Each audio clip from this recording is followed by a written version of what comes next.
How to check Facebook video views.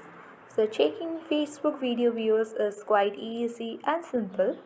Just you have to update your app before proceeding with that open Play Store, and then you need to search for Facebook on the search bar, and if there is any update you need to update your app. As you can see the update button, simply tap on update button and update your app. Once updated you need to locate and launch the application and open it, and make sure that you have signed in on your account. Then select the three-line icon at the top right corner of the screen where you will get access to your menu page.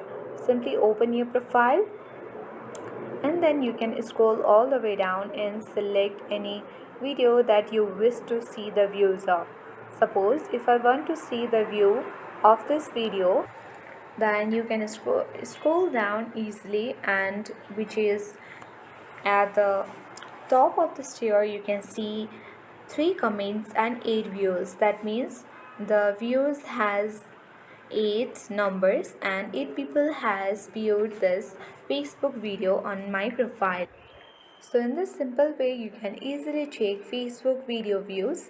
I hope this video was helpful. If it was, then make sure to hit the like button.